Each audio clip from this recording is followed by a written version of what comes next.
एकं शास्त्रं देवकीपुत्रगीतम् एको देव देवकीपुत्र एव एको मंत्र तस्य नामानि यानि कर्मावपि एकं तस्य देवस्य सेवा। हरे राम राम राम हरे हरे, हरे कृष्ण कृष्ण कृष्ण हरे हरे। बोले योगेश्वर श्री कृष्ण भगवान की जय। आइए, स्वागत है फिर से आप सभी का अपने इस चैप्टर नंबर 4 की जर्नी में। अब इसमें आगे प्रभु ने ज्ञान की बात की है, जैसा कि नाम से ही वर्णित है, ज्ञान कर्म संन्यास योग। अब इसमें ज्ञान के बारे में बताया है। ज्ञान दो तरीके का बताया है। पहला, सापेक्ष ज्ञान, रिलेटिव नॉलेज। जितना ज्ञान आपको अपेक्षित है उतना ज्ञान ग्रहण करना। ये डिपेंड करता है आपकी कॉन्शियसनेस पे कि आपकी कॉन्शियसनेस कहाँ तक है। अगर आपकी कॉन्शियसनेस केवल मेंटल लेवल तक है तो आपको मेंटल लेवल तक का ज्ञान, आपकी कॉन्शियसनेस आपके फिजिकल लेवल तक है तो फिजिकल लेवल तक का ज्ञान आपको संतुष्ट कर देगा। दूसरा ज्ञान का स्वरूप बताया है पूर्ण ज्ञान।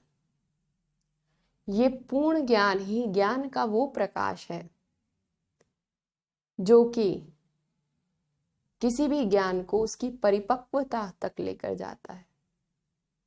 उस पूर्ण ज्ञान के स्वरूप की प्राप्ति के बाद ना हमारे जीवन में कोई इमेजिनरी प्रॉब्लम्स रहती हैं, और जब इमेजिनरी प्रॉब्लम्स नहीं होंगी तो हमारे द्वंद्व समाप्त हो जाएंगे। उस इमेजिनरी प्रॉब्लम के पीछे जो कारण था हमारे रॉन्ग बिलीव्स, उनका अंत करने के लिए ये पूर्ण ज्ञान आवश्यक है।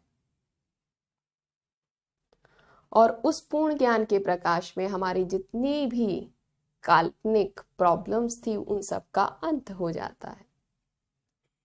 इसके बाद इसमें पूछा गया है कि ये पूर्ण ज्ञान आता कहाँ से है। तो श्री भगवान जी बोलते हैं कि इस पूर्ण ज्ञान को मैं ही प्राप्त करवाता हूं। जिस तरीके से समुद्र पूरा जल से भरा हुआ है लेकिन फिर भी वो जल को पीता रहता है, आके अलग अलग नदियां उसी में जल अपना डालती हैं। गर्मी में वही पानी भाप बनकर बादल बनाता है, फिर वही वर्षा के रूप में बरसकर पहाड़ों पर बर्फ के रूप में जमा होता है, और फिर वही बर्फ नदियों के रूप में आकर समुद्र से मिल जाती है। भगवान स्वयं ही कहते हैं कि मैं इसी परंपरा के रूप में जन्म लेता हूं और अपनी इसी परंपरा के द्वारा इस ज्ञान को प्राप्त करवाता हूं। दूसरा प्रश्न इसमें किया गया कि उस ज्ञान को समझ कौन सकता है। समर्पणता, the person who wants to know, जो जानने का उत्सुक हो वो इस ज्ञान को समझ सकता है। जिसके अंदर समर्पणता उत्पन्न हो गई है उसी के अंदर इसको जानने का दिया उत्पन्न हो गया है।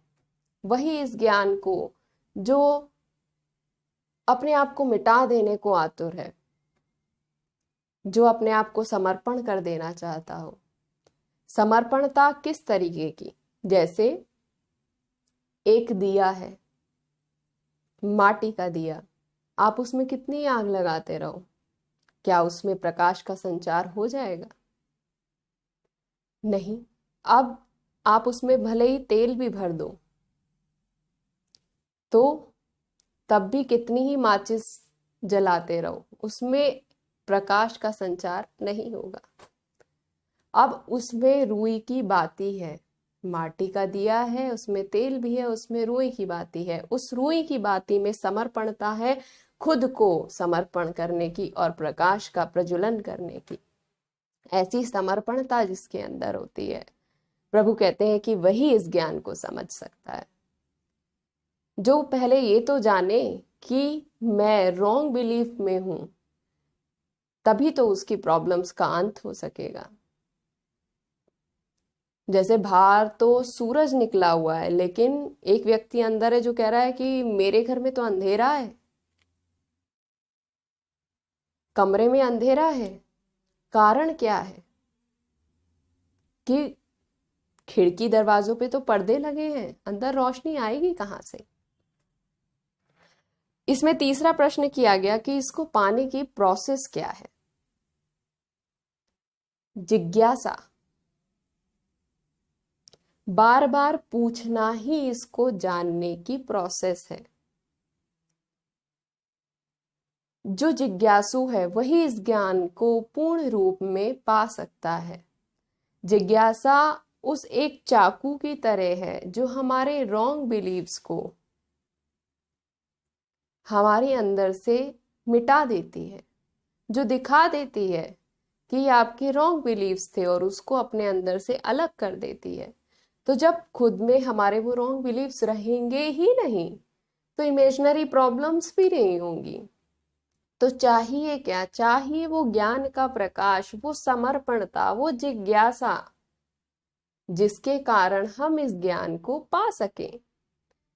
और जब उस पूर्ण ज्ञान का उदय हो जाएगा तो हमारे सारे संशय खत्म हो जाएंगे, हमारे विवेक की जागृति हो जाएगी, तब हमारे सारे रॉन्ग बिलीव्स खत्म हो जाएंगे और हमारी कोई प्रॉब्लम्स इमेजिनरी प्रॉब्लम्स के रूप में हमारे सामने आएंगी ही नहीं, और फिर हम दुखी भी नहीं होंगे। तो उसको जागृत करने के लिए, पूर्ण ज्ञान को प्राप्त करने के लिए एक छोटा सा सूत्र कि आपके अंदर समर्पणता चाहिए, जिज्ञासा चाहिए। कुछ भी सीखने के लिए ये आवश्यक है कि आप ये जानते हो कि मैं कुछ नहीं जानता। वही गीता का संदेश अर्जुन ने भी सुना और धृतराष्ट्र ने भी सुना, लेकिन धृतराष्ट्र में कोई भी अंतर नहीं आया। तो सुनने की जिज्ञासा, सुनने के प्रति समर्पणता, उसको अपने जीवन में उतारने की उत्सुकता, इससे हमारे रॉन्ग बिलीव्स खत्म होंगे, हमारी प्रॉब्लम्स खत्म होंगी और हम इस प्रभु के बताए गए मार्ग में आगे बढ़ सकेंगे, अपने कर्मों में मोह का त्याग कर सकेंगे। अब इसके आगे यज्ञ की चर्चा की गई है, जिसकी चर्चा हम अपने नेक्स्ट सेशन में करेंगे। तब तक के लिए श्री राधे।